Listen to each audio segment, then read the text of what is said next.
Hello बच्चों, Gangwar institute में आप सभी का एक बार फिर से स्वागत है। मैं हूं डॉक्टर हरिओम गंगवार। बच्चों, हम लोग यहाँ पर 50 डेज क्रैश कोर्स में अगली यूनिट पे पहुंच चुके हैं, जो कि है रिप्रोडक्शन। 3 यूनिट अभी तक हमने कवर कर ली हैं। सेल स्ट्रक्चर एंड फंक्शन पहली यूनिट, दूसरा जेनेटिक्स एंड एवोल्यूशन, तीसरी बायोटेक। चैप्टर के हिसाब से अगर हम देखें तो 8 चैप्टर अभी तक हम लोग रिवाइज कर चुके हैं। अगला चैप्टर हमारा यहाँ पर है sexual reproduction in flowering plant. ठीक है, sexual reproduction in flowering plant. आप सभी जानते हैं कि हर एक चैप्टर में जब हम स्टार्ट करते हैं यूनिट की शुरुआत में, तो वहाँ पर एक साइंटिस्ट का जिक्र किया जाता है। जैसे हमने सेल यूनिट में जीएन रामाचंद्रन के बारे में पढ़ाई की। जब हमने जेनेटिक्स एंड एवोल्यूशन, तो वहाँ पर हमने वाटसन एंड crick के बारे में पढ़ा। बायोटेक में हमने कोहेन एंड बोयर के बारे में बात की। तो यहाँ पर हम बात करेंगे पंचानन माहेश्वरी के बारे में। इनका जन्म हुआ जयपुर राजस्थान में 1904 में। इलाहाबाद, जिसको प्रयागराज कहते हैं, उस वहां से इन्होंने डीएससी की डिग्री ऑब्टेन की, डॉक्टर ऑफ साइंस। और ये इंस्पायर्ड थे डॉक्टर डब्ल्यू डजियन से, जो कि एक अमेरिकन मिशनरी टीचर थे। और इनसे इंस्पायर्ड होने के बाद इनका जो इंटरेस्ट है पंचानन माहेश्वरी का, वो बॉटनी में डेवलप हुआ, खासतौर से मॉर्फोलॉजी में। अब यहीं पर आपको ये भी ध्यान रखना है कि जो डार्विन थे वो माल्थस से इन्फ्लुएंस थे, और अगर हम जीएन रामाचंद्रन की बात करें तो लाइनस पॉलिंग से इन्फ्लुएंस थे। पंचानन माहेश्वरी ने कई सारे काम किए जो आपको ध्यान रखने हैं। एम्ब्रियोलॉजिकल कैरेक्टर का इन्होंने यूज किया टैक्सोनॉमी में। Initiation of culture of immature embryos, test tube fertilisation and intra ovarian pollination. University of Delhi में जो डिपार्टमेंट ऑफ बॉटनी, इसको इन्होंने डेवलप किया एक इम्पॉर्टेंट सेंटर के तौर पे, जहां पर एम्ब्रियोलॉजी में रिसर्च किया जाता है और टिश्यू कल्चर में।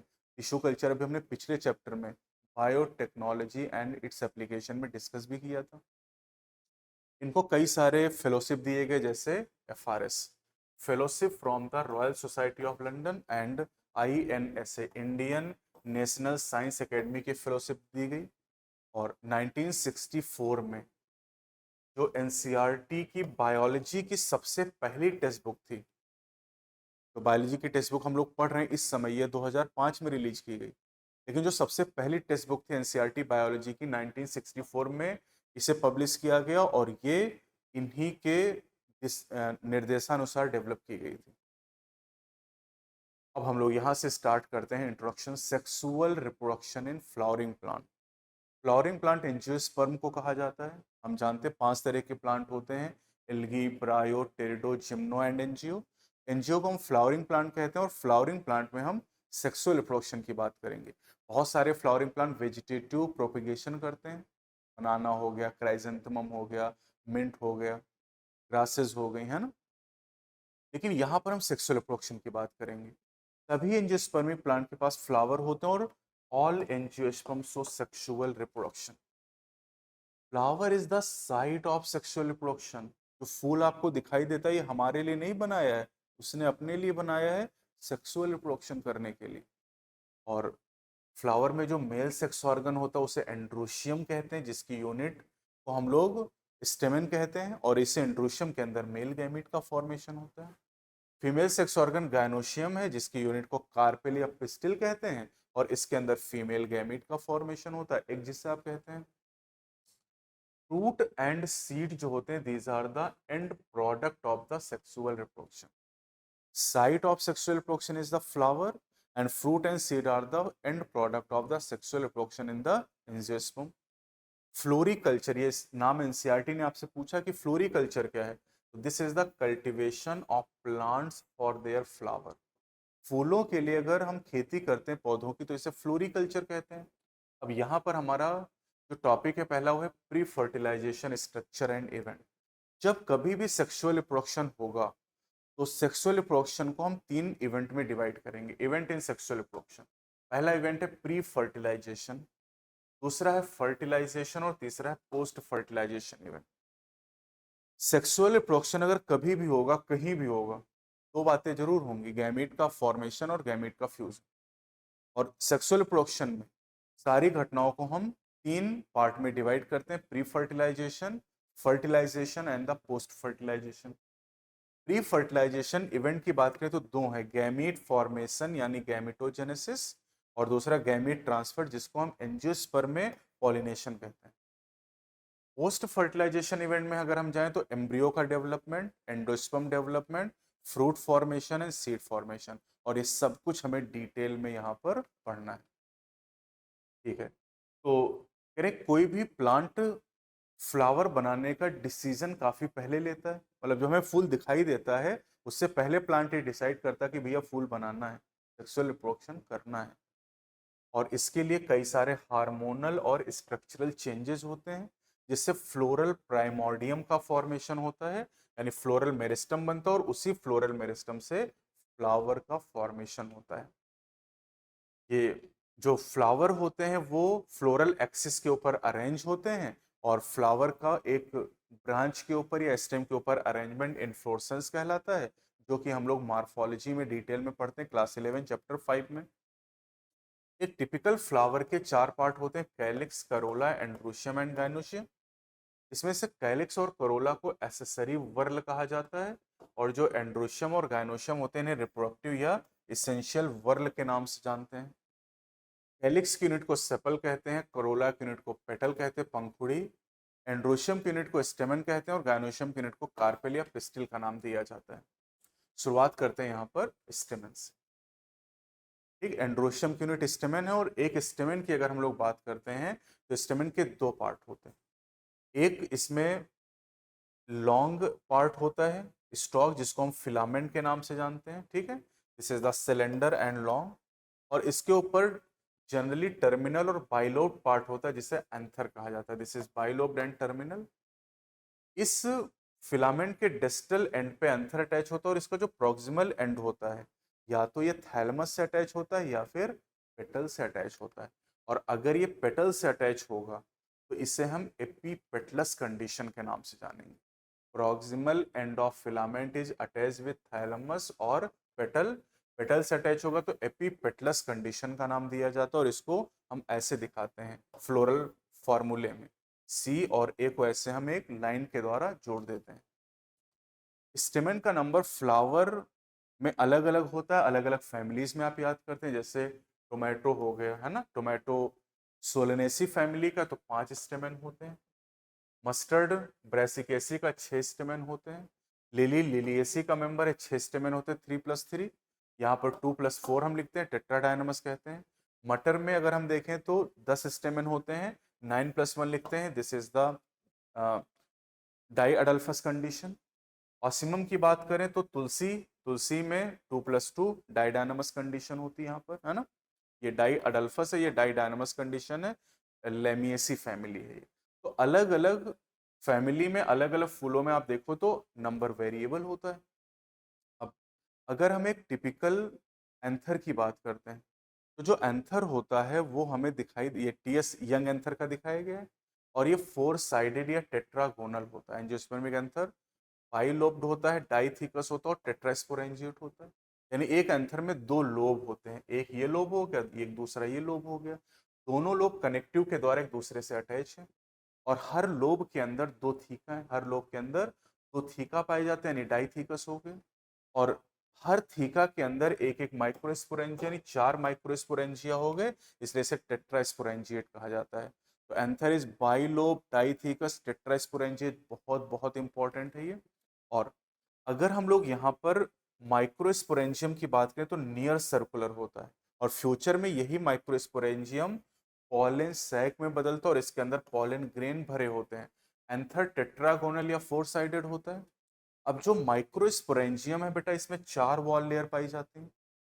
सबसे बाहर एपिडर्मिस होती है, उसके बाद एंडोथीसियम होती है, उसके बाद मिडिल लेयर होती है, और सबसे अंदर टेपिटम नाम की लेयर प्रेजेंट होती है।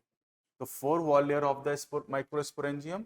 आउटर जो 3 लेयर हैं, एपिडर्मिस, एंडोथीसियम और मिडिल लेयर, ये प्रोटेक्शन और डेहिसेंस में मदद करती है एंथर के मैचुरेशन पर।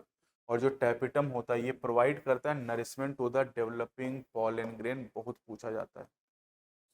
टैपिटम की बात करें तो इसके अंदर रिजर्व मटेरियल खूब सारा भरा होता है, और ये न्यूट्रिशन प्रोवाइड करता है। और टैपिटल सेल जो होती हैं ये पॉलीप्लॉइडी शो करती हैं। माइक्रोस्पोरोजेनेसिस, अब देखो हमारा एम क्या है, अभी हम गैमेटोजेनेसिस की बात करेंगे, यानी हमें मेल और फीमेल गैमेट बनाना है। मेल गैमेट कहाँ बनेगा, एंड्रोशियम, यानी जो स्टेमेन हम पढ़ रहे हैं इसी के अंदर बनेगा, तो उसी की तरफ हम धीरे धीरे बढ़ रहे हैं। माइक्रोस्पोरोजेनेसिस का मतलब क्या है, माइक्रोस्पोर बनने की घटना, माइक्रोस्पोर बनने की घटना। तो अब जो माइक्रोस्पोरेंजियम है, इसमें जो टैपिटम के अंदर अगर हम चलेंगे तो अंदर टिश्यू का पूरा ग्रुप है, जिसे हम स्पोरोजिनस टिश्यू कहते हैं। मतलब बहुत सारी सेल हैं यहाँ पर, और सारी सेल एक जैसी, इसीलिए इसे होमोजीनियस कहा जाता है।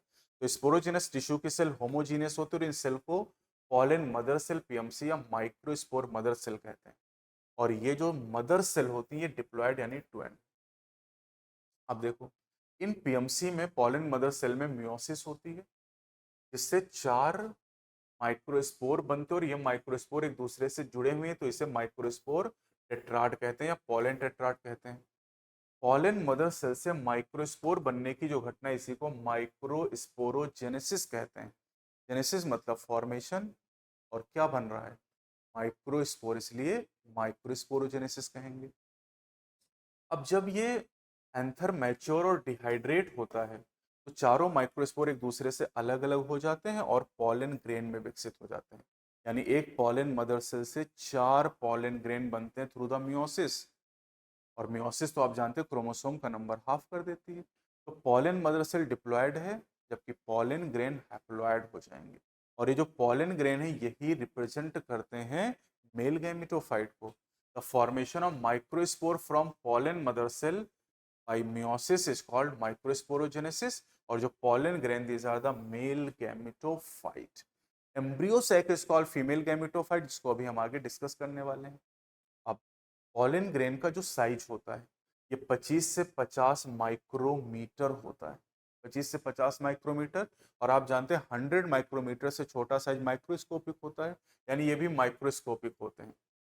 अब अगर हम पॉलन ग्रेन की बात करें, तो पॉलन ग्रेन में 2 वॉल लेयर पाई जाती है बेटा, एक एक्साइन होती है और दूसरी एंटाइन होती है। जो एक्साइन होती है वो स्पोरोपोलिनिन से बनी होती है, और एंटाइन पेक्टोसेल्लोज से बनी होती है। इंटाइन के बाद में यहाँ पर देखो प्लाज्मा मेम्ब्रेन दिखाई गई, अंदर साइटोप्लाज्म होगा, और ये हैप्लॉइड न्यूक्लियस आपको दिखाई दे रहा है। और ये जो एक्साइन है, ये डिसकंटिन्यूअस लेयर है, इसमें जगह जगह पर कुछ पोर होते हैं जिन्हें जर्म पोर कहा जाता है, और जर्म पोर ही वो जगह जहां से पॉलन ट्यूब बाहर निकलती है। तो एक्साइन स्पोरोपोलिन से बनी, जो कि सबसे रेजिस्टेंट ऑर्गेनिक मटेरियल है। कोई भी एंजाइम ऐसा हमें पता नहीं जो इसे डिग्रेड कर सके। ये हाई टेम्परेचर, स्ट्रॉन्ग एसिड और अल्कली को बर्दाश्त कर सकता है। और एक्साइन की वजह से, स्पोरोपोलिन की वजह से ही जो पॉलन ग्रेन होते हैं फॉसिल में प्रिजर्व रहते हैं हजारों सालों तक।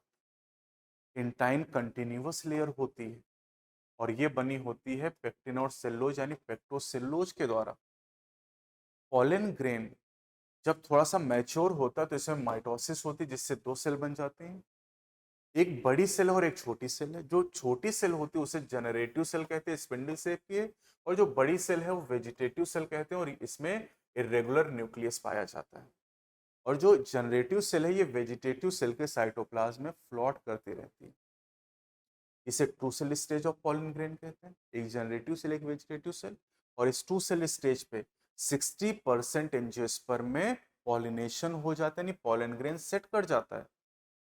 बाकी बचे हुए जो एंजियोस्पर्म, उनमें क्या होता है 40% में, उनमें जो जनरेटिव सेल है उसमें फिर माइटोसिस हो जाती है, जिससे 2 मेल गैमीट बन जाते हैं, और एक वेजिटेटिव सेल 2 मेल गैमीट, यानी 3 सेल स्टेज आ गई। और 3 cell stage of pollen grain में 40% एंजियोस्पर्म पॉलिनेशन करते हैं। एक चीज और ध्यान रखनी, ये जो 2 सेल स्टेज पे पॉलिनेशन हो गया 60% एंजियोस्पर्म में, इनमें भी 3 सेल स्टेज आएगी, लेकिन वो पॉलिनेशन के बाद आएगी। यानी 3 सेल स्टेज सभी पॉलन ग्रेन में आनी है। 40% में पॉलिनेशन के पहले ही आ जाएगी, और 60% में पॉलिनेशन के बाद आएगी। हम ये भी कह सकते हैं कि 60% में पॉलिनेशन 2 सेल स्टेज पे हो गया, और 40% में 3 सेल स्टेज पे पॉलिनेशन होगा।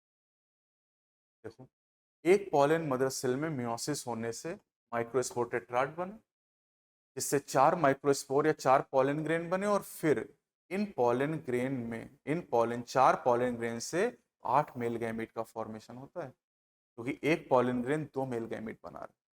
यानी एक पॉलन मदर सेल से 8 मेल गैमीट बनते हैं, 4 पॉलन ग्रेन लेकिन 8 मेल गैमीट का फॉर्मेशन यहाँ पर हो रहा है। ये भी हम कह सकते हैं कि पॉलन ग्रेन बनने के लिए, मैच्योर पॉलन ग्रेन बनने के लिए पॉलन मदर सेल से अगर हम देखें तो एक मियोसिस होती है और 2 माइटोसिस होती है, क्योंकि 2 माइटोसिस होगी तभी पॉलन ग्रेन अपनी मैच्योर स्टेज में आएगा। ये देखिए, अब आते हैं पॉलन एलर्जी की बात करते हैं। बहुत सारे ऐसे प्लांट हैं जिनके पॉलन ग्रेन एलर्जी कॉज करते हैं, जैसे पार्थीनियम, जिसे हम कैरेट ग्रास कहते हैं। ये जो पार्थीनियम, ये हमारे देश में इंपोर्टेड वीट के साथ कंटामिनेंट के रूप में आ गया था, इंपोर्टेड वीट के साथ में। और ये पार्थीनियम अब लगभग हर जगह पाया जाता है, यूबिक्विटस है, हर जगह है, और ये पॉलन एलर्जी कॉज करता है, जैसे अस्थमा एंड ब्रोंकाइटिस, ये ब्रोंकियल एफ्लिक्शन है। और ये जो अस्थमा और ब्रोंकाइटिस दोनों ही क्रॉनिक रेस्पिरेटरी डिसऑर्डर, यानी इन बीमारियों को डेवलप होने में काफी लंबा साल यानी कई साल लग सकते हैं। पॉलन प्रोडक्ट की बात करते हैं तो वेस्टर्न कंट्रीज में, जैसे अमेरिका की बात करें, वहां पर पॉलन प्रोडक्ट मार्केट में अवेलेबल है, टैबलेट के फॉर्म में, सिरप के फॉर्म में, क्रीम के फॉर्म में। और इन टैबलेट और सिरप को फूड सप्लीमेंट के तौर पे यूज किया जाता है, क्योंकि जो पॉलन ग्रेन होते हैं these are rich in nutrients, pollen grain are rich in nutrient, और इनका यूज करने से ये माना जाता है कि जो एथलीट खिलाड़ी होते हैं और जो रेस हॉर्सेस होते हैं उनकी परफॉर्मेंस बढ़ जाती है। पॉलन वाइबिलिटी की बात करते हैं। पॉलन वाइबिलिटी वेरिएबल है और ये कुछ हद तक डिपेंड करता है टेम्परेचर और ह्यूमिडिटी पर। सीरियल की बात करें अगर हम, राइस और व्हीट की, तो इनमें पॉलन की वाइबिलिटी 30 मिनट की होती है, जबकि रोजेसी, लेगुमिनोसी और सोलनेसी में जो वाइबिलिटी होती है कई महीने तक होती है। पॉलन बैंक में हम पॉलन ग्रेन को -196 डिग्री सेल्सियस पे स्टोर करते हैं लिक्विड नाइट्रोजन में, जिसे क्रायो प्रिजर्वेशन कहते हैं, और इसे क्रॉप ब्रीडिंग प्रोग्राम में हम यूज कर सकते हैं, एकदम सीड बैंक की तरह। सीड बैंक हो गया, स्पर्म बैंक हो गया, जीन बैंक हो गया, और इन सबको हम आर्टिफिशियल इंसेमिनेशन में यूज करते हैं, स्पर्म और सीमेन को। तो मेल गैमीट का फॉर्मेशन हो चुका है कहाँ पर, पॉलन ग्रेन। अब फीमेल गैमीट के फॉर्मेशन की बात करेंगे, क्योंकि हम लोग प्री फर्टिलाइजेशन इवेंट में गैमेटोजेनेसिस पढ़ रहे हैं। दो गैमीट बनाने, male gamete and female gamete, male gamete बन चुका है, अब फीमेल गैमीट। तो चलिए फीमेल गैमीट देखते हैं। Gynoecium is the female sex organ, इसी में फीमेल गैमीट बनेगा। इसकी यूनिट को पिस्टिल या कार्पेल कहते हैं। इनका नंबर भी वेरिएबल है, जैसे फेबेसी में एक पिस्टिल मोनोकार्पिलरी, सोलेनेसी में 2 पिस्टिल बाई कार्पिलरी, लिलियसी में 3 पिस्टिल ट्राई कार्पिलरी। अब पिस्टिल अगर एक है तब तो वहां फ्री ऑफ फ्यूज का सवाल ही नहीं। जब पिस्टिल का नंबर 1 से ज्यादा होगा, मल्टी कार्पिलरी कंडीशन होगी, तो 2 सिचुएशन बनेंगी, कार्पेल फ्री हो सकती हैं या फ्यूज हो सकती हैं। अगर फ्री है तो एपोकार्पस कहेंगे, जैसे लोटस और रोज में, और अगर फ्यूज है तो सिनकार्पस कहेंगे, मस्टर्ड एंड टोमेटो, ये ब्रेसिकेसी फैमिली, और ये सोलेनेसी फैमिली हो जाएगी। सिनकार्पस मल्टी कार्पिलरी गायनोशियम में कुछ और डायग्राम एनसीईआरटी ने दिए हैं, जैसे हेबिस्किस चाइना रोज में पेंटा कार्पिलरी कंडीशन 5 कार्पेल होती हैं। और पेपावर की बात करें, पॉपी प्लांट जिससे मॉर्फिन और हेरोइन मिलता है, ये जो पेपावर है ये मल्टी कार्पिलरी गायनोशियम दिखाता है सिनकार्पस। मल्टी कार्पिलरी एपोकार्पस का एनसीईआरटी ने डायग्राम दिया, मिकेलिया, जिसे आप चंपा के नाम से जानते हैं। कार्पेल या पिस्टिल के 3 पार्ट होते हैं, स्टिग्मा, स्टाइल एंड ओ।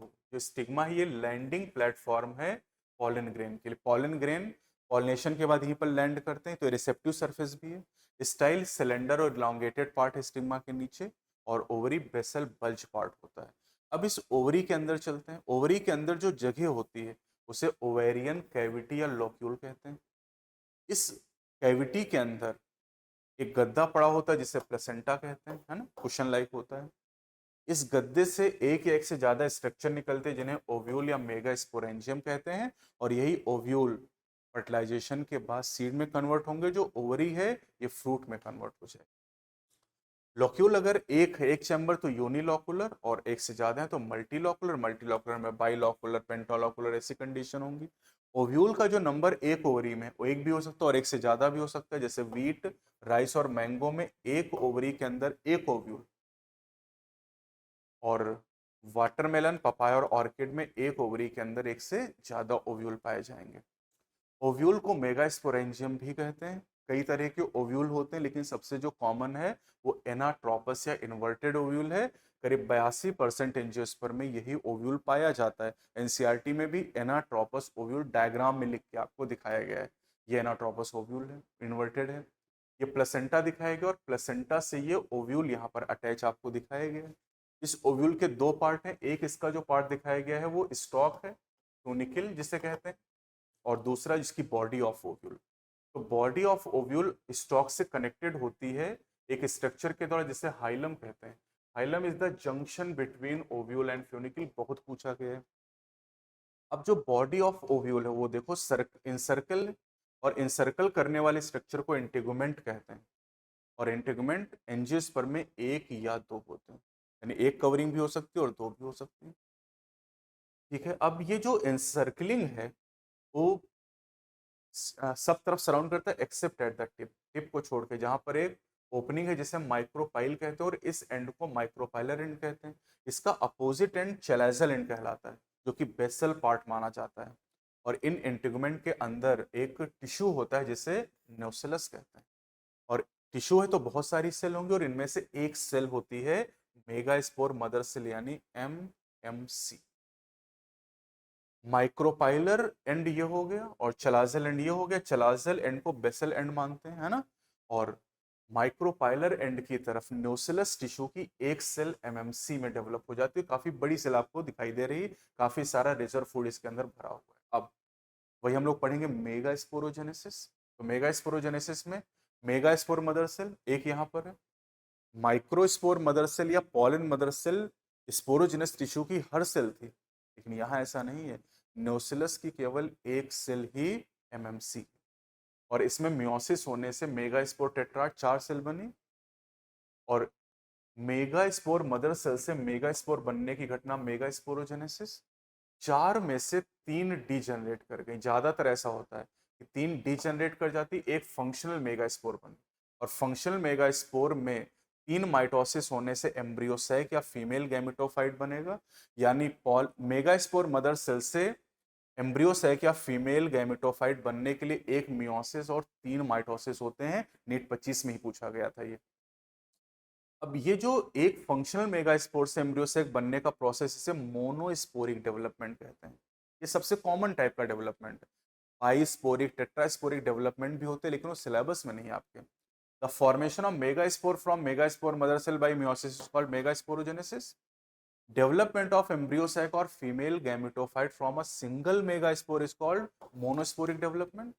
और ये देखो यहाँ पर फंक्शनल मेगास्पोर, तीन माइटोसिस देख लो। पहले जो माइटोसिस हो रहे हैं उससे दो न्यूक्लियाई बने, और ये फ्री न्यूक्लियर डिवीजन है, तीनों माइटोसिस, यानी दो न्यूक्लियाई तो बन गए लेकिन अभी साइटोप्लाज्म का डिवीजन नहीं हुआ। This is called two nucleate embryo sac. दूसरी माइटोसिस हुई, ये भी फ्री न्यूक्लियर है, और ये जो दो न्यूक्लियाई है दोनों फिर से डिवाइड करते हैं, चार न्यूक्लिएट एम्ब्रियोसाइट बन गया। और तीसरी माइटोसिस हुई, ये भी फ्री न्यूक्लियर, एट न्यूक्लिएट एम्ब्रियोसाइट बन गया।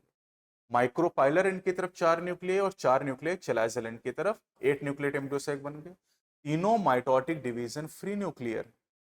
अब जब 8 न्यूक्लिएट स्टेज बन गई, अब सेल वॉल फॉर्मेशन शुरू होगा, साइटोकाइनेसिस। सेल वॉल फॉर्मेशन में माइक्रोपाइलर एंड का एक न्यूक्लियस और चलाजल एंड का एक न्यूक्लियस सेंटर में आ जाएगा, है ना। ये सेंट्रल सेल में आ गया, जिन्हें पोलर न्यूक्लियाई कहते हैं। अब माइक्रोपाइलर एंड की जो तीन न्यूक्लियाई हैं उनके चारों तरफ वॉल बन जाएगी, है ना। वॉल बन गई और इन तीनों सेल को मिला के कहते हैं एग एपरेटस। एक एपरेटस में तीन सेल जो है उसमें एक एक्सेल है और दो सिनर्जिट है। एक एक्सेल और दो सिनर्जिट को मिला के एक एपरेटस कहते हैं। चलाजल एंड की तरफ वाली, बेसल एंड की तरफ वाली जो तीन सेल है उनपे सेल वॉल बन गई, इन्हें एंटीपोडल कहेंगे। तो ABC निमोनिक है, A for antipodal, B for basal end, C for the chalazal end. और ये जो बड़ी वाली सेल पहले से, उसे हम सेंट्रल सेल कहते हैं, इसके अंदर दो पोलर न्यूक्लियाई। और यहां पर आप देखें तो एग एपरेटस तीन सेल, एंटीपोडल तीन सेल छह, और एक सेंट्रल सेल 7, लेकिन न्यूक्लियाई 8 हैं। तो 7 सेल्ड 8 न्यूक्लिएट एम्ब्रियोसैक, इसे पॉलीगोनम टाइप एम्ब्रियोसैक कहते हैं। बहुत पूछा गया नीट में, 7 सेल्ड 8 न्यूक्लिएट होता है। ठीक है, तो 7 सेल्ड 8 न्यूक्लिएट यहाँ आप देख सकते हैं। एग apparatus में 3 सेल हैं, 2 सिनर्जिड और 1 एक्सेल है, 2 पोलर न्यूक्लियाई और 3 एंटीपोडल हो जाएंगे। ये आप देख सकते हैं यहाँ पर। चला सेल इनके तरफ 3 एंटीपोडल हो गई, पोलर न्यूक्लियाई 2 हो गई और एग apparatus में 3 सेल यहाँ पर हो गई। अब गैमेट का फॉर्मेशन हो गया। आप देख सकते हैं कि पॉलन ग्रेन या मेल गैमेटोफाइट 2 मेल गैमेट बना चुका है, और एम्ब्रियो सेक या फीमेल गैमेट में 1 फीमेल गैमेट एक सेल बना है। तो मेल गैमेट 2 बन चुके हैं, 1 पॉलन ग्रेन के द्वारा, और मेल फीमेल गैमेट केवल 1 ही है। तो ये हो गया gamete formation. Pre fertilisation event में 2 घटनाएं होती हैं, गैमेटोजेनेसिस एंड गैमेट ट्रांसफर। और गैमेट ट्रांसफर को जिम्नो और एंजियोस्पर्म में हम लोग कहते हैं पॉलिनेशन। पॉलिनेशन क्यों जरूरी है? क्योंकि अगर सेक्सुअल रिप्रोडक्शन पढ़ रहे हैं तो गैमेट का फ्यूजन होना चाहिए, और गैमेट फ्यूज कैसे करेंगे? जब वो पास पास आएंगे। तो मेल और फीमेल गैमेट को पास में लाने की जो मैकेनिज्म, वही पॉलिनेशन है। और एंजियोस्पर्म में दोनों ही गैमेट नॉन मोटाइल। ह्यूमन में मेल गैमेट मोटाइल है, फीमेल गैमेट नॉन मोटाइल है। यहाँ दोनों गैमेट नॉन मोटाइल है। तो pollination is the transfer of pollen grain from anther to stigma. Pollination gymno और एंजियो 2 जगह आपको मिलता है। पॉलिनेशन 3 तरह का होता है on the basis of source of pollen. पहला ऑटोगैमी, दूसरा जीटोनोगैमी और तीसरा जीनोगैमी। देखो, ऑटोगैमी में क्या होता है? अगर सेम फ्लावर के पॉलन ग्रेन उसी फ्लावर के स्टिग्मा पर जाए, दैट इज ऑटोगैमी। अगर एक ही प्लांट के 2 फूलों के बीच में पॉलिनेशन हो रहा है तो जीटोनोगैमी। और अगर पॉलिनेशन 2 अलग अलग प्लांट के फूलों के बीच हो रहा है तो जीनोगैमी। तो autogamy self pollination, transfer of pollen grain from anther to the stigma of same flower. ठीक है, अब ऑटोगैमी, देखो फूल ज्यादातर बाइसेक्सुअल होते हैं, और बाइसेक्सुअल फ्लावर अगर है तो वहां पर तो ऑटोगैमी हो सकती है। लेकिन अगर यूनिसेक्सुअल फ्लावर है, मेल फ्लावर, उसे स्टेमिनेट कहते हैं, यूनिसेक्सुअल फीमेल को पिस्टिलेट कहते हैं। इनमें तो ऑटोगैमी संभव ही नहीं है। यूनिसेक्सुअल अगर है तो जीटोनोगैमी या जीनोगैमी ही पॉसिबल है। तो autogamy take place only in bisexual और हर्माफ्रोडाइट फ्लावर। क्योंकि सेम फ्लावर में पॉलिनेशन हो रहा है तो उसमें एंथर स्टिग्मा दोनों होने चाहिए। Geitonogamy and xenogamy take place in both unisexual and bisexual flower. अब कुछ फूल होते हैं चेस्मोगैमस। चेस्मोगैमस फ्लावर उन्हें कहते हैं जो कि खिल जाते हैं, और अगर फूल खिल रहा है तो उसमें ऑटोगैमी, जीटोनोगैमी, जीनोगैमी सारी पॉसिबिलिटी है। A flower which normally open and exposes anther and stigma. और अगर चेस्मोगैमस फ्लावर है तो complete autogamy is rather rare. फूल खिला हुआ है, उसमें एंथर स्टिग्मा दोनों है, लेकिन हम ये नहीं कह सकते केवल ऑटोगैमी होगी, क्योंकि दूसरे फूल के पॉलन भी आ सकते हैं और दूसरे प्लांट के पॉलन भी आ सकते हैं, यानी वहां कंप्लीट ऑटोगैमी रेयर है। लेकिन अगर हम चेस्मोगैमस बाइसेक्सुअल फ्लावर में ऑटोगैमी अगर कराना चाहते हैं, ऑटोगैमी, तो उस केस में क्या जरूरत है? Anther and stigma mature at same time. यानी मैच्योर सेम टाइम का मतलब क्या है? कि एंथर से जब पॉलन रिलीज हो उसी समय स्टिग्मा रिसेप्टिव हो जाए, इसे होमोगैमी कहते हैं। And anther and stigma should lie close to each other. तो ऑटोगैमी होने के लिए होमोगैमी चाहिए, मतलब एंथर स्टिग्मा का मैचुरेशन सेम टाइम पे हो और दोनों एक दूसरे के काफी नजदीक होने चाहिए, ताकि जब एंथर से पॉलन निकले तो स्टिग्मा तक पहुंच जाए। वायोला, कॉमन पेंसी कहते हैं, ऑक्जेलिस एंड कॉमेलाइना, इन 3 प्लांट में 2 तरह के फूल होते हैं, चेस्मोगैमस फ्लावर एंड क्लिस्टोगैमस फ्लावर। चेस्मोगैमस आप जानते हैं जो खिल जाते हैं फूल, क्लिस्टोगैमस फ्लावर ये तो कभी ओपन ही नहीं होते हैं। और अगर ये क्लिस्टोगैमस फ्लावर ओपन ही नहीं हो रहे हैं भैया, खिल ही नहीं रहे हैं, तो इसका मतलब यहाँ पर जब कभी भी एंथर मैच्योर होगा तो उसके पॉलन स्टिग्मा पर पहुंचेंगे, और केवल एक ही चीज पॉसिबल है, ऑटोगैमी। यानी cleistogamous flower invariably autogamy show करते हैं, और कोई संभावना ही नहीं, complete autogamy, because there is no chance of landing of pollen from another flower. किसी दूसरे फूल के पॉलन आ ही नहीं सकते, मतलब यहाँ पर जीटोनोगैमी या जीनोगैमी की कोई संभावना नहीं। दीज आर इनवेरिएबली ऑटोगैमस, बहुत पूछा गया नीट में सवाल। In cleistogamy flower geitonogamy and xenogamy is not possible. और फायदा क्या है, एडवांटेज क्या है क्लिस्टोगैमी का, एडवांटेज है एस्योर्ड सीड सेट, बिना किसी पॉलिनेटिंग एजेंट के गारंटी के साथ सीड बनेगा यहाँ। और डिसएडवांटेज कंटिन्यूड सेल्फ पॉलिनेशन अगर होगा तो इससे इनब्रीडिंग डिप्रेशन होगा, जिससे क्वालिटी खराब हो जाएगी प्रोजिनी की। दूसरा है geitonogamy, this is transfer of pollen grain from anther to stigma of another flower of same plant, plant same है लेकिन फूल बदल गया। Geitonogamy is functionally cross pollination पूछा गया, involving a pollinating agent. Genetically it is similar to the autogamy because pollen grain comes from the same plant. And genogamy, this is transfer of pollen grain from anther to stigma of different plant. और xenogamy अकेला ऐसा pollination है जहां पर genetically different type के pollen grain stigma पर पहुंचते हैं, और इवोल्यूशनरी सबसे इंपॉर्टेंट यही जीनोगैमी, क्योंकि ये वेरिएशन कॉज करेगा। एजेंट ऑफ पॉलिनेशन, ये पॉलिनेशन कराएगा कौन, तो पॉलिनेटिंग एजेंट दो तरीके के, ए बायोटिक एंड बायोटिक एजेंट, दोनों में बायोटिक एजेंट ज्यादा कॉमन है। बायोटिक एजेंट एनिमल्स होते हैं और एनिमल से होने वाला पॉलिनेशन जोफिली कहलाता है। ए बायोटिक एजेंट रेयर है, और ये दो तरीके के, विंड के द्वारा पॉलिनेशन या वाटर के द्वारा। विंड के द्वारा एनिमोफिली, वाटर के द्वारा हाइड्रोफिली कहेंगे इसे, और इन दोनों में विंड ज्यादा कॉमन है, इन दोनों में विंड कॉमन है। वाटर सबसे रेयर पॉलिनेटिंग एजेंट है angiosperm. Majority of flowering plant use biotic agent for pollination. All gymnosperm are wind pollinated. सारे gymnosperm में wind pollination होता है. In angiosperm only a small proportion of plant use abiotic agent. बहुत कम पौधे abiotic agent का use करते हैं, क्योंकि यहाँ पर certainty नहीं है, यहाँ पर uncertainties है. Pollen grain comes in contact with stigma is a chance factor for both wind and water pollination. Chance factor, किस्मत है, पानी के द्वारा या हवा के द्वारा पॉलन ग्रेन जा रहे हैं, रास्ते में स्टिग्मा पड़ गई तो पॉलिनेशन हो गया, नहीं पड़ी तो बेकार हो गया। और चूंकि यहाँ पर लॉस ज्यादा है, तो compensate uncertainty and loss of pollen grain, flower produce large amount of pollen grain as compare to ovule available for pollination. तो विंड और वाटर पॉलिनेटेड जो प्लांट होते हैं पॉलन ग्रेन बहुत ज्यादा प्रोड्यूस करते हैं, क्योंकि अनसर्टेनिटी और पॉलन ग्रेन का लॉस भी बहुत ज्यादा है। अगला है विंड पॉलिनेशन, जिसे हम एनिमोफिली के नाम से भी जानते हैं। और विंड पॉलिनेशन की बात करें तो जो विंड पॉलिनेशन एबायोटिक एजेंट उसमें ज्यादा कॉमन हो जाता है।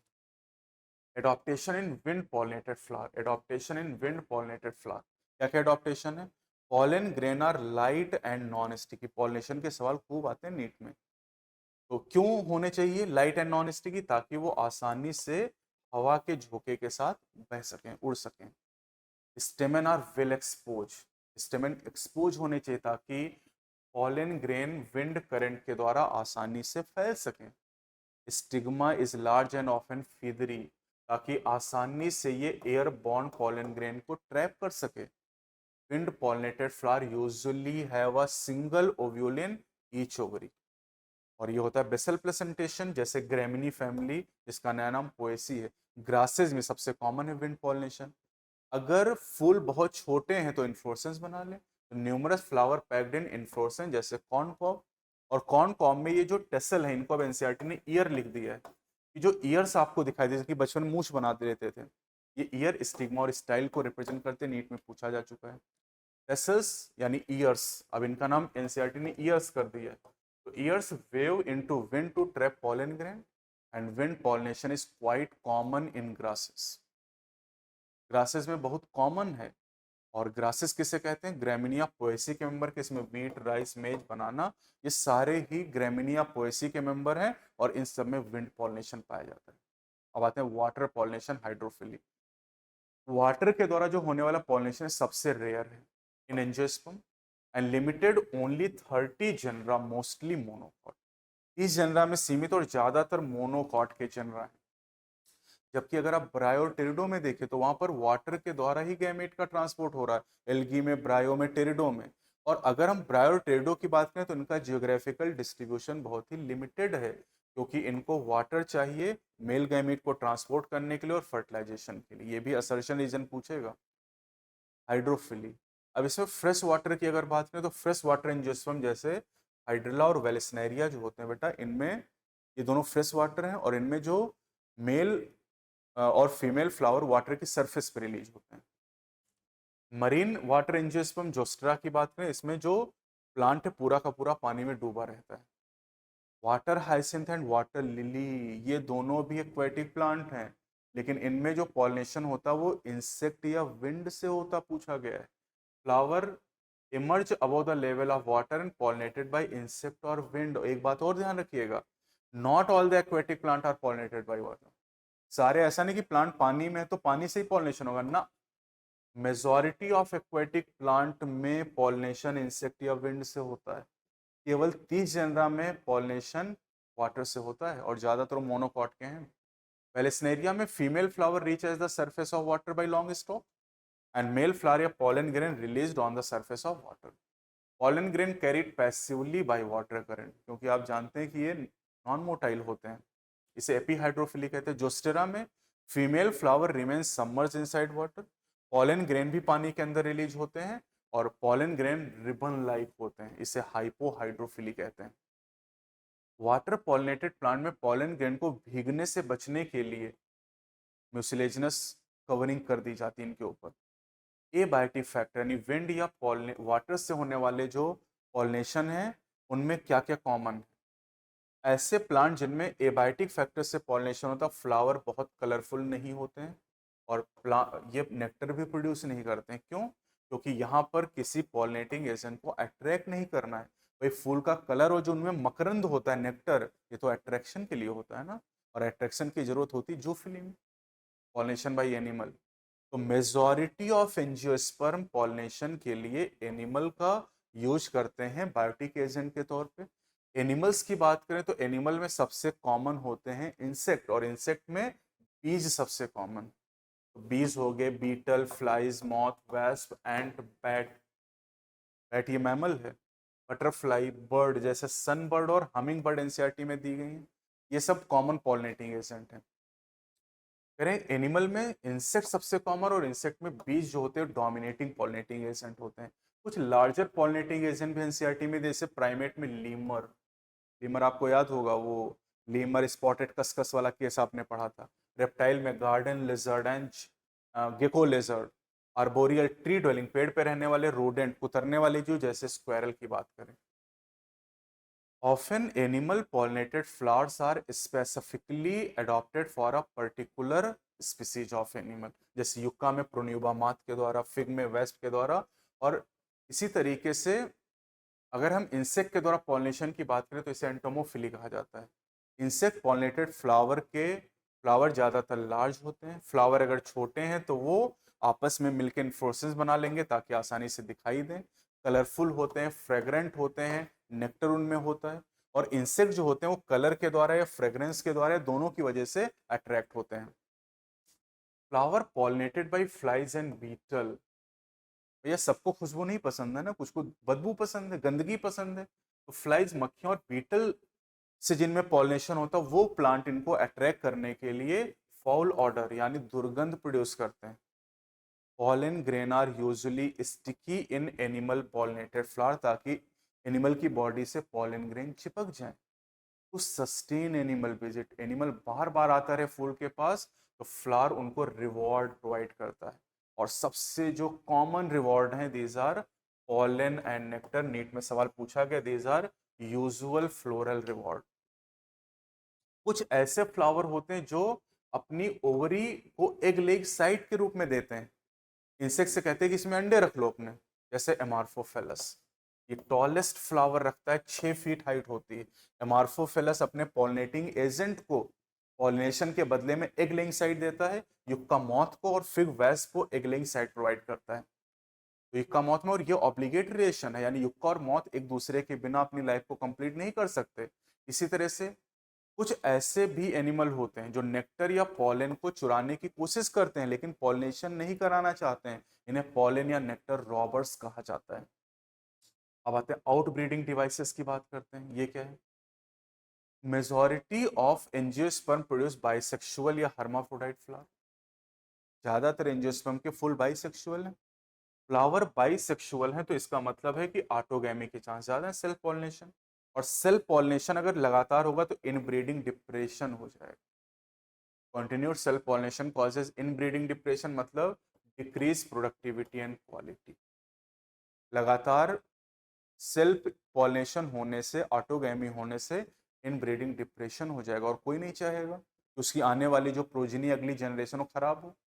तो angiosperm develop many devices to discourage self pollination and encourage cross pollination, और कोई भी ऐसा तरीका जो क्रॉस पॉलिनेशन को बढ़ावा दे उसे हम कहेंगे आउट ब्रीडिंग डिवाइसेस।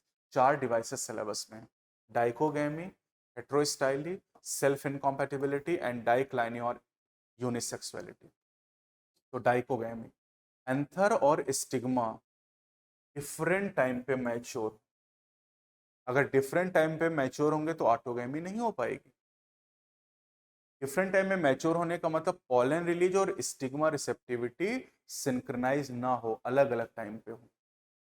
या तो पॉलन पहले रिलीज हो जाए या स्टिग्मा पहले रिसेप्टिव हो जाए। अगर पॉलन पहले रिलीज हो गए तो प्रोटेंड्री, स्टिग्मा पहले रिसेप्टिव हो गई तो प्रोटोगाइनी कहते हैं। दूसरा हेट्रोस्टाइली, यानी यहाँ पर एंथर और स्टिग्मा की पोजीशन इस तरह की होनी चाहिए कि सेम फ्लावर के पॉलन ग्रेन स्टिग्मा पर न लैंड कर पाए, इसे हेट्रोस्टाइली कहते हैं। Anther and stigma present at different position, और डाइकोगैमी और हेट्रोस्टाइली दोनों ही कंडीशन ऑटोगैमी को रोकने का काम करती है। सेल्फ इनकॉम्पेटिबिलिटी या सेल्फ स्टेरिलिटी, ये एक जेनेटिक मैकेनिज्म है जो ऑटोगैमी और जिटोनोगैमी दोनों को रोकती है। यहां पर सेम फ्लावर के पॉलन ग्रेन या सेम प्लांट के दूसरे फ्लावर के पॉलन ग्रेन स्टिग्मा पर जर्मिनेट ही नहीं करते हैं। Self incompatibility prevent self pollen from same flower और other flower of same plant by inhibiting pollen germination, pollen grain को जर्मिनेट ही नहीं करने देगी, या pollen tube growth in the pistil. तो सेल्फ इनकॉम्पेटिबिलिटी दोनों को रोक रही है, ऑटोगैमी को और जिटोनोगैमी को। यूनिसेक्सुअलिटी और डाइक्लाइनी, ये तो सबसे बढ़िया तरीका है भाई। अगर यूनिसेक्सुअल फ्लावर प्रोडक्ट प्रोड्यूस हो रहे हैं तो ऑटोगैमी तो हो ही नहीं सकती ना। ऑटोगैमी के लिए पहली शर्त है कि बाइसेक्सुअल फ्लावर होना चाहिए, तो ऑटोगैमी कैन नॉट पॉसिबल। अब जिटोनो और जीनोगैमी में समझते हैं। यूनिसेक्सुअल फ्लावर की अगर हम बात कर रहे हैं तो यूनिसेक्सुअल फ्लावर में अगर मेल फ्लावर है तो उनको स्टेमिनेट कहेंगे, फीमेल को पिस्टिलेट कहेंगे। अगर मेल और फीमेल फ्लावर एक ही प्लांट पे तो उसे कहेंगे मोनोइसियस, और मोनोइसियस कंडीशन आप देखो जिटोनोगैमी नहीं रोक सकती, जिटोनोगैमी यहाँ पर नहीं रुकेगा। तो मोनोइसियस प्लांट जैसे मेज, कुकरबिट, कैस्टर, कोकोनट, ये ऑटोगैमी रोक सकता है लेकिन जिटोनोगैमी नहीं रोक सकता। लेकिन यहाँ पर जीनोगैमी, जीनोगैमी यहाँ पर हो जाएगी लेकिन ऑटोगैमी यहाँ पर संभव नहीं, लेकिन जिटोनोगैमी रुक गया। Monoecious plant prevent autogamy but not geitonogamy. अगर मेल और फीमेल फ्लावर अलग अलग प्लांट पे तो इसे डायसियस प्लांट कहते हैं, और डायसियस प्लांट में आप देखो तो यहाँ पर केवल एक संभावना है, दैट इज जीनोगैमी। यानी dioecious plant, papaya, date palm, ये ऑटोगैमी और जिटोनोगैमी दोनों को रोक सकता है। क्लिस्टोगैमस को अगर आप याद करें तो क्लिस्टोगैमी जिटोनोगैमी और जीनोगैमी को रोक सकता है। मोनोइसियस प्लांट ऑटोगैमी रोक सकते हैं लेकिन जिटोनोगैमी नहीं रोक सकते। डायसियस प्लांट ऑटोगैमी और जिटोनोगैमी दोनों को रोक सकता है। और अगर चेस्मोगैमस बाइसेक्सुअल फ्लावर है उसमें ऑटोगैमी, जिटोनोगैमी, जीनोगैमी सारी पॉसिबिलिटीज पाई जाएंगी। अब आते हैं पॉलन पिस्टिल इंटरेक्शन। पॉलिनेशन इस बात की गारंटी नहीं देता है कि सही टाइप का पॉलन ग्रेन ही स्टिग्मा पर पहुंचेगा। रॉन्ग टाइप के पॉलन ग्रेन भी पहुंच सकते हैं। राइट टाइप के पॉलन ग्रेन पहुंचेंगे तो इसे कॉम्पैटिबल पॉलिनेशन कहेंगे, और रॉन्ग टाइप का होगा तो इनकॉम्पैटिबल कहेंगे। अगर राइट टाइप का पॉलिनेशन पहुंचेगा तो पॉलन ट्यूब बनेगी, पॉलन पॉलन ट्यूब की ग्रोथ होगी। लेकिन अगर रॉन्ग टाइप का यानी इनकॉम्पैटिबल पॉलन ग्रेन स्टिग्मा पर पहुंच गए तो पॉलन ग्रेन को जर्मिनेट नहीं होने दिया जाएगा या उसकी पॉलन ट्यूब की ग्रोथ को स्टाइल में रोक दिया जाएगा। तो अगर राइट टाइप का है तो उस पॉलन ग्रेन को एक्सेप्ट कर लिया जाएगा और पोस्ट पॉलिनेशन इवेंट होंगे और फर्टिलाइजेशन होगा। रॉन्ग टाइप का अगर पॉलन ग्रेन तो रिजेक्शन हो जाएगा। कैसे? By preventing pollen germination on stigma और preventing growth of pollen tube in style. Pistil recognizes the right type of pollen grain which is mediated by continuous dialogue. यानी pollen और pistil के बीच में लगातार बातचीत होती रहती, डायलॉग किसके द्वारा? This dialogue is mediated through chemical component, यानी कुछ केमिकल सिक्रीट होते हैं और उन केमिकल के बीच इंटरेक्शन होता है जिसको यहाँ डायलॉग कहा गया है। अगर कॉम्पेटेबल पॉलन है तो पॉलन ग्रेन जर्मिनेट करेगा, पॉलन ट्यूब का फॉर्मेशन करेगा किसी एक जर्मपोर से। मैंने 3 जर्मपोर आपको बना के दिखाए थे, तो किसी एक जर्मपोर से पॉलन ट्यूब का फॉर्मेशन हो गया। अब अगर 2 सेल स्टेज वाला पॉलन ग्रेन है तो पॉलन ट्यूब जब यहाँ पर बनेगी तो इसमें से जनरेटिव सेल मूव करेगी और ये जनरेटिव सेल स्टिग्मा में जब पॉलन ट्यूब पहुंचेगी तो वहां पर डिवाइड करके 2 मेल गैमीट बना देगी। जबकि 3 सेल स्टेज वाले में शुरुआत से ही 2 मेल गैमीट थे, तो ये 2 मेल गैमीट पॉलन ट्यूब में शुरुआत से मूव करना शुरू कर देंगे। यानी चाहे 2 सेल स्टेज पे पॉलिनेशन हुआ हो या 3 सेल स्टेज पे, 2 मेल गैमीट तो अंततः बनने ही हैं। अब ये पॉलन ट्यूब जो है ये मूव करती हुई स्टाइल से होती हुई और ये ओव्यूल तक पहुंचेगी एम्ब्रियो सैक के अंदर। ये देखिए, और यहाँ पर पॉलन ट्यूब पहुंचने के बाद ये देखो माइक्रोपाइल से जा रही है और 2 सिनर्जिड में किसी एक सिनर्जिड के अंदर जाके अपने दोनों मेल गैमीट को डिस्चार्ज कर देगी। तो फिलीफॉर्म एपरेटस, जो सिनर्जिड होते हैं इनके पास फिलीफॉर्म एपरेटस होते हैं और ये फिलीफॉर्म एपरेटस सिनर्जिड जो सिनर्जिड में होते हैं ये गाइड करते हैं पॉलन ट्यूब को सिनर्जिड में या ओव्यूल में आने के लिए। All the event from pollen deposition on stigma until pollen tube enter the ovule are known as pollen pistil interaction. अब pollen germination को अगर हम देखना चाहते हैं लैब में तो चिकपी, क्रोटोलेरिया, बाल्सम और विनका, इनके में किसी का pollen grain ले लीजिए और एक ग्लास लाइट पे 10% शुगर सोल्यूशन में आप इनको 15 से 30 मिनट के लिए रख दीजिए और लो पावर माइक्रोस्कोप से देखेंगे तो आपको पॉलन जर्मिनेट करते हुए दिखाई देंगे, पॉलन ट्यूब नजर आएगी। एक छोटा सा टॉपिक और है आर्टिफिशियल हाइब्रिडाइजेशन, जिसका यूज हम करते हैं क्रॉप इंप्रूवमेंट प्रोग्राम में सुपीरियर वेराइटीज को डेवलप करने के लिए।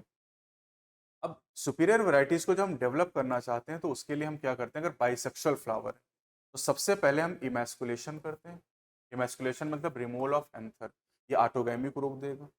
लेकिन अभी जिटोनोगैमी भी हमें रोकनी है तो उसके लिए हम बैगिंग टेक्निक का यूज करेंगे। बैगिंग के द्वारा हम बटर पेपर के द्वारा प्लांट को कवर कर देंगे जो जिटोनोगैमी और जीनोगैमी को रोक देगा, क्योंकि हम यहाँ पर अपने हिसाब से पॉलन ग्रेन को डालना चाहते हैं।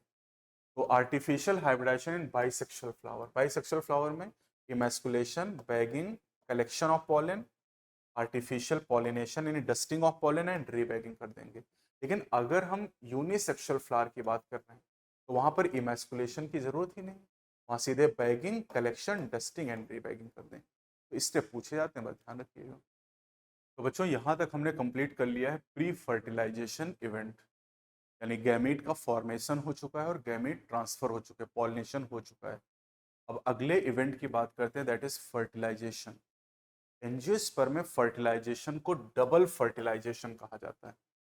क्यों डबल फर्टिलाइजेशन कहते हैं? देखो, हमने देखा कि जो पॉलन ट्यूब है ये 2 सिनर्जिड में किसी एक सिनर्जिड के अंदर एंटर करती है और 2 मेल गैमीट को डिस्चार्ज कर देती है। अब एक मेल गैमीट जो होता है ये मूव करता है एक सेल की तरफ और उसके न्यूक्लियस से फ्यूज कर जाता है, जिसे सिनगैमी कहते हैं, और सिनगैमी से जाइगोट बन जाता है। दूसरा जो मेल गैमीट है ये 2 पोलर न्यूक्लियाई की तरफ मूव करता है और दोनों पोलर न्यूक्लियाई के साथ ही फ्यूज हो जाता है। क्योंकि यहाँ 3 न्यूक्लियाई यूज हो रहे हैं इसलिए इसे ट्रिपल फ्यूजन कहते हैं। यानी 2 फ्यूजन यहाँ पर हो रहे हैं, एक सिनगैमी और एक ट्रिपल फ्यूजन, इसलिए इसे डबल फर्टिलाइजेशन कहा जाता है, जो कि यूनिक प्रोसेस है एंजियोस्पर्म के लिए, तो इसलिए डबल फर्टिलाइजेशन यहाँ कहा गया है। फर्टिलाइजेशन के बाद जो ट्रिपल फ्यूजन है उससे बन जाता है पेन, प्राइमरी एंडोस्पर्म न्यूक्लियस, और जो सेंट्रल सेल है ये पेक यानी प्राइमरी एंडोस्पर्म सेल में बदल जाती है। जो सिनगैमी, इसमें फर्टिलाइजेशन सिनगैमी होने के बाद जो एग सेल है वो जाइगोट में कन्वर्ट हो जाती है। तो one male gamete fuses with nucleus of egg cell to form zygote and this fusion is called syngamy. Zygote thereafter develop into embryo, zygote से एम्ब्रियो बनेगा जो कि अभी हम पढ़ेंगे एम्ब्रियोजेनेसिस। दूसरा जो मेल गैमीट हो दो पोलर न्यूक्लियाई से फ्यूज करेगा जिसे ट्रिपल फ्यूजन कहेंगे, क्योंकि यहाँ पर तीन न्यूक्लियाई का फ्यूजन हो रहा है। और ट्रिपल फ्यूजन का जो प्रोडक्ट है वो प्राइमरी एंडोस्पर्म न्यूक्लियस है। ट्रिपल फ्यूजन के बाद जो सेंट्रल सेल है वो प्राइमरी एंडोस्पर्म सेल में बदल गई और ये आगे चल के एंडोस्पर्म में डेवलप हो गई। अब आते हैं post fertilization structure and event. Post fertilisation event चार हैं: endosperm formation, embryo formation, root formation, seed formation. तो पेन या पेक्स से एंडोस्पर्म बन जाएगा, जाइगोट से एम्ब्रियो, ओव्यूल से सीड और ओवरी से फ्रूट बन जाएगा। एंडोस्पर्म और एम्ब्रियो में एंडोस्पर्म पहले बनेगा और सीड और फ्रूट दोनों साथ में डेवलप होंगे। तो पहले एंडोस्पर्म डेवलपमेंट, एंडोस्पर्म डेवलपमेंट जो होता है वो एम्ब्रियो डेवलपमेंट के पहले होता है और ये एक एडॉप्टेशन है ताकि जो डेवलपिंग एम्ब्रियो उसको न्यूट्रिशन दिया जा सके। एंडोस्पर्म का काम एम्ब्रियो को नरिशमेंट प्रोवाइड करना है। तो देखो क्या होता है, जो प्राइमरी एंडोस्पर्म सेल है उसके अंदर प्राइमरी एंडोस्पर्म न्यूक्लियस जो कि ट्रिप्लॉइड है। अब इसमें फ्री न्यूक्लियर डिवीजन होते हैं न्यूक्लियस में, तो देखो बहुत सारे न्यूक्लियर यहाँ पर बन गए और उसके बाद सेल वॉल फॉर्मेशन होता है और सेल वॉल फॉर्मेशन के बाद यहाँ पर आप देखते हैं कि सेल वॉल बन गई यहाँ पर और अंदर ये फ्री न्यूक्लियाई दिखाई दे रहे हैं। तो ये जो कच्चा नारियल होता है बेटा, कच्चे नारियल में टेंडर कोकोनट में फ्री न्यूक्लियर एंडोस्पर्म भी होता है और सेलुलर एंडोस्पर्म दोनों प्रेजेंट होते हैं। ये वाला जो आपको दिखाई दे रहा है ये फ्री न्यूक्लियर एंडोस्पर्म आपको दिखाई दे रहा है, ये वाला जो दिखाई दे रहा है इसमें दोनों चीजें आपको नजर आ रही हैं। तो कच्चे नारियल में जो व्हाइट कर्नेल जो गरी होती है वो सेलुलर एंडोस्पर्म को बताती है और जो कोकोनट मिल्क जो नारियल पानी है वो फ्री न्यूक्लियर एंडोस्पर्म को रिप्रेजेंट करता है। और ये नीट में सवाल कई बार पूछा जा चुका है। Free nuclear endosperm and cellular endosperm, कच्चे नारियल में दोनों चीजें पाई जाती हैं। लेकिन नारियल जब पक जाता है, जब मैच्योर हो जाता है, तो उस केस में आप देखते हैं कि वो गरी का जो गोला होता है उसमें लिक्विड पार्ट नहीं बचता, उसमें केवल सेलुलर एंडोस्पर्म होता है। इसे कर्नल भी कहते हैं, व्हाइट कर्नल गरी। Cells of endosperm tissue are filled with reserve food material और यही रिजर्व फूड एम्ब्रियो अपने डेवलपमेंट के दौरान यूज करता है। अब अगर एंडोस्पर्म एम्ब्रियो डेवलपमेंट के दौरान पूरी तरीके से यूज कर लिया गया तो ऐसे सीड को नॉन एंडोस्पर्मिक या एक्स एल्ब्यूमिनस सीड कहते हैं, जैसे pea, bean, groundnut. Non endospermic seed हो गए। अब अगर पूरा एंडोस्पर्म कंज्यूम नहीं हुआ एम्ब्रियो डेवलपमेंट के लिए तो मैच्योर सीड में बचा रहेगा, ऐसे सीड को एंडोस्पर्मिक या एल्ब्यूमिनस सीड कहेंगे, जैसे कैस्टर हो गया, कोकोनट हो गया, सीरियल जैसे राइस, व्हीट, मेज हो गए। यहाँ पर ऑर्किड भी आपको याद करना है। ऑर्किड मोनोकॉट है लेकिन ये नॉन एंडोस्पर्मिक होता है। अब आते हैं एम्ब्रियो। जाइगोट से एम्ब्रियो का बनना कहलाता है एम्ब्रियोजेनेसिस और एम्ब्रियोजेनेसिस जो होती है वो माइक्रोपाइलर एंड की तरफ होती है जिधर जाइगोट सिचुएटेड होता है। तो जाइगोट से एम्ब्रियो का बनना तब स्टार्ट होता है जब थोड़ी मात्रा में एंडोस्पर्म बन जाता है और ये एक एडॉप्टेशन ताकि डेवलपिंग एम्ब्रियो को न्यूट्रिशन मिलता रहे और ये भूखों ना मर जाए।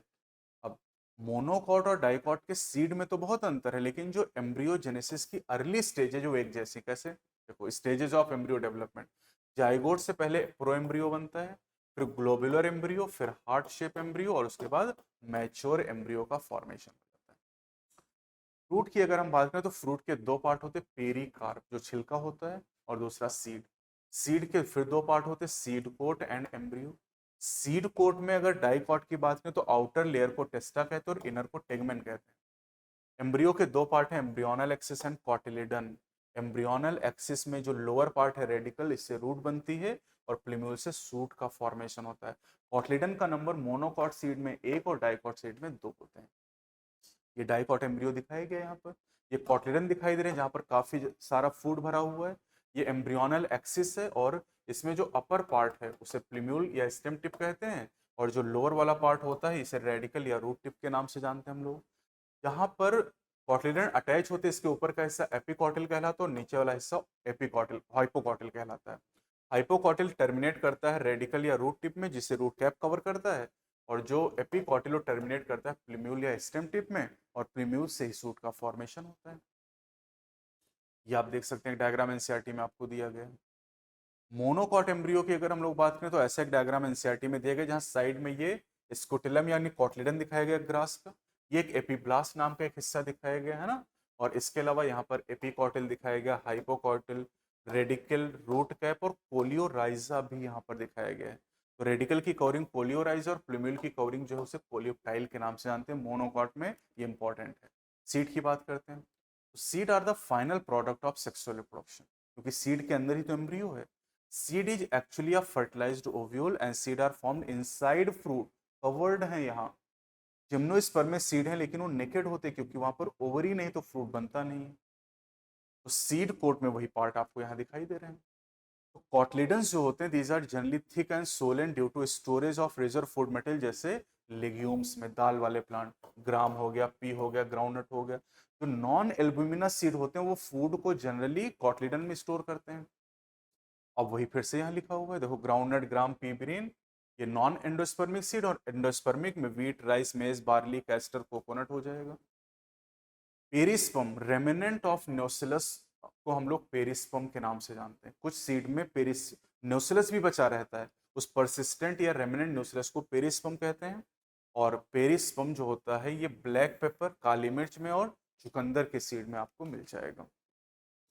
फर्टिलाइजेशन के बाद ओव्यूल सीड में बदलता है, इंटेगुमेंट सीड कोट में बदलते हैं जो प्रोटेक्शन का काम करता है।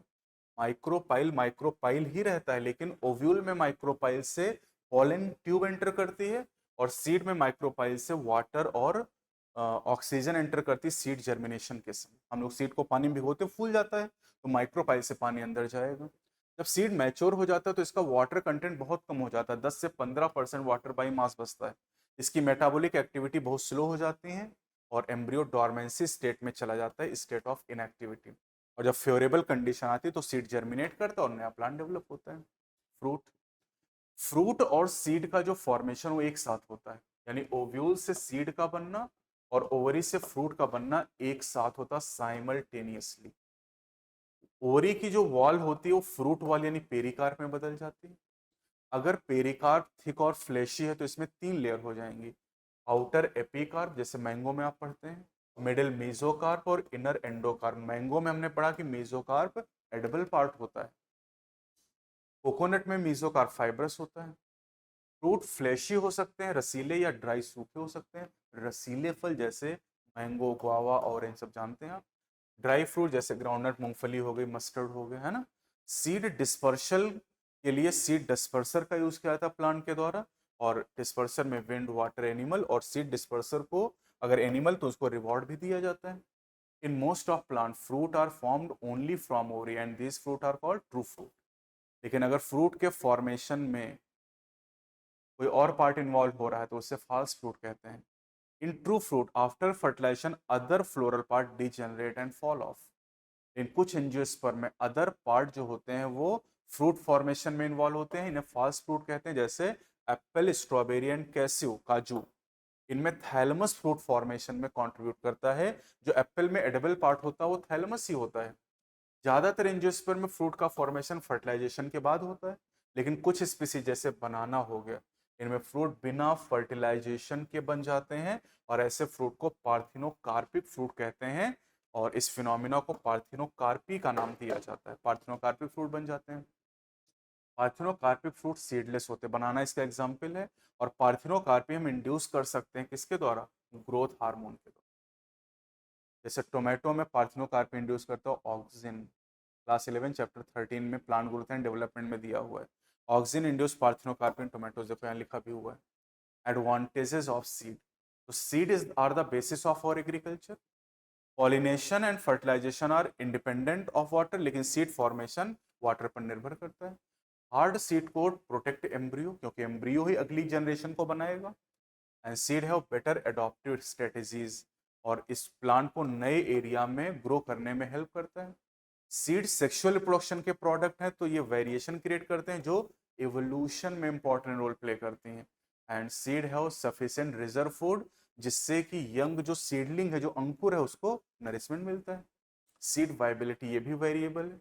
कुछ प्लांट में सीड की वाइबिलिटी कुछ महीने की, जैसे नीम में, कुछ में कई साल जैसे गेहूं में, कुछ में हंड्रेड्स ऑफ ईयर, कुछ में थाउजेंड्स ऑफ ईयर की है। थाउजेंड्स ऑफ ईयर वाली सिलेबस में सबसे ओल्डेस्ट डॉर्मेंसी ल्यूपिनस आर्क्टिकस, ल्यूपिन है, 10,000 साल की डॉर्मेंसी। आर्कटिक टुंड्रा से ये एक्सकेवेशन के दौरान निकाला गया था। फिनिक्स डक्टाइलिफेरा, डेट पाम, खजूर जिसे आप कहते हैं, 2000 साल की डॉर्मेंसी के बाद सीड ग्रो किया। कहाँ से मिला था? King Herod palace near the Dead Sea से मिला था ये हमें।